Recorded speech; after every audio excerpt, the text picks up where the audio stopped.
My car has over 200,000 miles on it, and I drive it every single day. This car is not garage kept, it's not parked. I drove it to work this morning. I'm gonna drive it to work tomorrow, every single day. And when I tell people that, one of two things happen normally, and it's either they look at me like I said something impressive, like, oh wow, you have over 200,000 miles on it, or they kind of look at me like, damn, he can't afford to get out of that car, he just hasn't because he can't do better. And that's why I feel like I made this video, because like I want to say, like, you don't understand, like that's the goal. Like the whole point is to max out the miles on a car. So today I just want to break down how to get there. You know, for a lot of people, this is not going to be a textbook version. This isn't like a dealership service advisory, like what I actually do and what's actually important in my opinion. That's what I'm going to put in this video.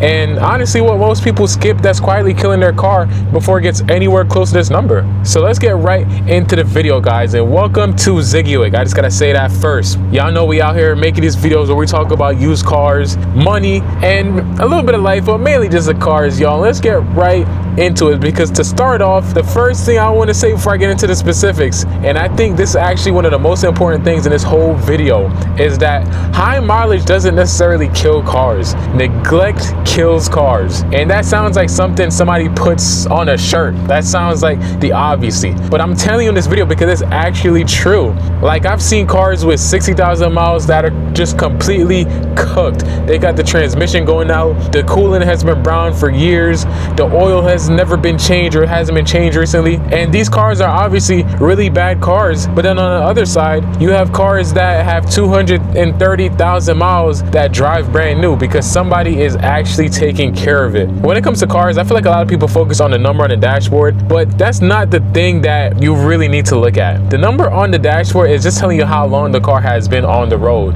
but whether the car has been taken care of during that time, that's the part that actually matters when it comes to longevity. And this is because a lot of people treat their car like it's a rental, guys. I'm gonna be honest with y'all. Like when you rent a car, you don't think about the oil, you don't check the tire pressure, you just drive it and bring it back. And some people out there are treating their cars just like that. They just hop in it and just hope that nothing matters. As long as the radio works, that's all they need. But when you commit to keeping a car for 200,000 miles, you can't have that renter mindset. You have to start thinking like a homeowner. I mentioned this in one of my other videos. That mindset has to shift. And that being said, let me give you the actual stuff that I do. Oil changes. And I'm starting here because this is genuinely one of the most important things you can do for your engine. And it's the one thing that you're completely in control of. You can't control what the previous owner did. You can't control what happens on the road, but you can change your oil on time. Every single time, on time, no excuses. And when I say on time, I don't mean the sticker on your windshield that car shop put on that says to come back in 10,000 miles. I don't really care what the sticker says, especially if you're driving an older car. Older engines with older seals and older everything, they need fresh oil. So honestly, I recommend you change your oil from anywhere from 4 to 5,000 if you're pushing it miles per oil change. One thing a lot of people say is they've never seen an engine blow up from changing the oil too much. So please do not hold out on your oil changes. That is really important. And another thing that I do that doesn't really take that long is I check the oil between oil changes. Like I simply just pop the hood, I pull the dipstick and look at it, and you want to make sure it's between those marks.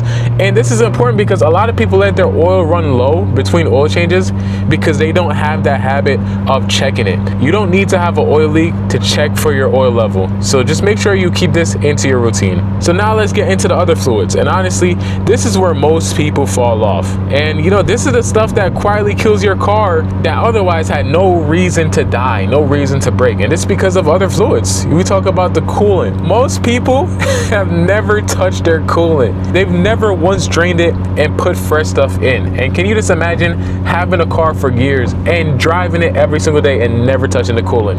What happens to coolant over time, guys? It becomes acidic. The additives that they put in that coolant to protect your radiator and your water pump and all the metal inside your coolant system, over time they break down. And when they break down, the coolant starts attacking those parts from the inside out. And some things that happen is that the radiator fails, the water pumps fail, the head gaskets start to get stressed, and then you're wondering why your car that doesn't even have that many miles on it is starting to overheat. The answer to that is simply just the coolant. It's probably been in there for years and never been touched. Please, y'all, it doesn't cost that much to just drain your coolant and fill it back up. I'm not that experienced on coolant flushes and this and that. A simple drain and putting back in coolant is going to be a lot better than not doing anything at all. And also on top of coolant, we have the transmission fluid. And I'm telling you, some people will change their oil, they'll be on top of it, but they will neglect their transmission fluid. And I think this is because a lot of people have this conception that transmission fluid is lifelong, like you never have to touch it. And I'm telling you, this is a lot further from the truth than you think. Like, I drive a manual transmission and I know when my transmission fluid is fresh, because when I changed it, you feel everything just feels different. The shifts feel smoother, like the engagement, it's better. It's just amazing, guys. But when that fluid gets old and thick, it's just everything just feels wrong, and you might not even notice it until you've driven your car with fresh transmission fluid, and then you're gonna be like, oh, like that's what my car is supposed to feel like. So please get your transmission fluid changed. Like, check your owner's manual and go off that. I know a lot of cars say to change it every 50,000 miles or 60, whatever it says. Just make sure you get your transmission fluid changed. And another one of the other fluids that we're gonna get into is the brake fluid, y'all. This one, I feel like your brake fluid is so underrated. And I'll be honest, I was also one of those people that neglected their brake fluid until I was knowledgeable enough to realize, like, yo, I'm actually wilding. Because brake fluid is hygroscopic. I think that's how you pronounce it, either hydroscopic or hygroscopic. And basically what this means is that it absorbs moisture from the air over time. And when that moisture is in your brake fluid, two things happen. The first one is the boiling point on your fluid drops. What that means is that under high braking, let's say you're on the highway and your brakes run hot, the level to which your brake would normally overheat is now lower. So that means you're gonna get brake fade and things of that nature a lot faster than before. And the second thing is your brake lines can actually start to corrode from the inside out, and it can mess up things like your calipers. Like, it'll seize it up.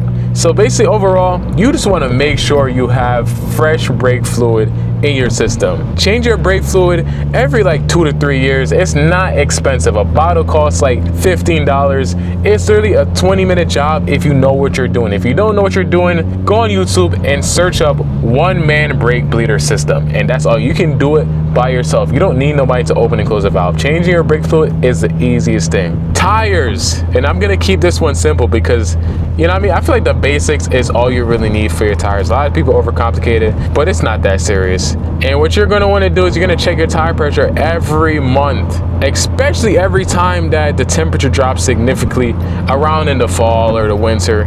When your tires are low on air, they're gonna wear down faster and they're gonna handle worse. And what does this do? This hurts your fuel economy. They put extra stress on your suspension. And in a time like this where gas is like $4 a gallon, you need all the miles per gallon that you can get.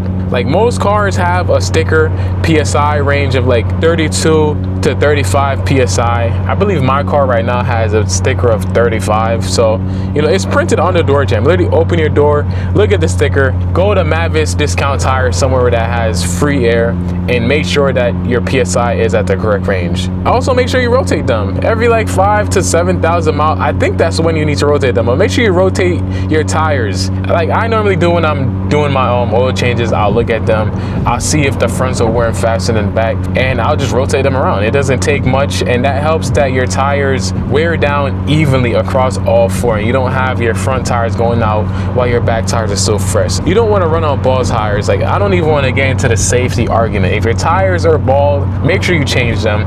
They're the only thing that are in contact with the road. So just make sure you focus on getting good tires on your car. We're gonna wrap this video up soon, but this next one is really important because it's less of like a specific task and more of like a habit you build over time. And this is gonna be knowing your car's sound. And I know this sounds weird. Like, what does it mean to know your car's sound? But y'all, every car has a sound. Like this car right now, if I'm driving right now, and if it started making a weird sound, I would pick it up immediately and it would bug me until I know what that weird sound is. And you need to develop that relationship with your car. Every day you drive, you need to listen out. Listen to what sounds your car makes when you make a right turn versus a left turn. Things like that add up over time. So just make sure your car sounds good. Listen to your car.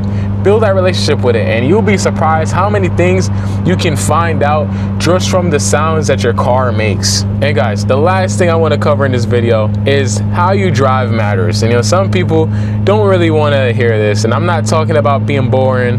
I'm not saying to never push your car. Obviously, somebody has been to the track is not going to be saying something like that. But when you start your car, especially in cold weather, the oil hasn't fully circulated yet. Like, the engine parts haven't expanded to their operating tolerances. Everything is tighter and the oil is thicker. So if you get in and immediately you're rushing to work because you're late, that's not gonna be good. You need to be a driver that drives for the car and not necessarily yourself. Give your car a couple minutes or so to get up to operating temps before you really dig into it. Make sure you're not whipping around, dropping in potholes, revving it out every single place you go to. Like, y'all see, I'm not lying, my TSX has over 200,000 miles on it. Like, the exhaust fell off a few weeks ago. Before that, my clutch needed work like a year ago, and before that it was something else. And there's always going to be something else with an older car. Like, that's the deal. Like, every time something comes up, you got to run the math and realize, it's low-key worth it to fix this versus getting into something new. And that doesn't mean you're just holding yourself back. That just means that you're getting the best out of an investment that you already have, which is the car you have parked outside, yo. So that being said, 200,000 miles isn't the finish line. It's just something that's proof that, the approach actually works. If you take care of your car, stay on top of your maintenance, it's gonna work out in the end. Drive safe, y'all, and take care of your cars. Peace.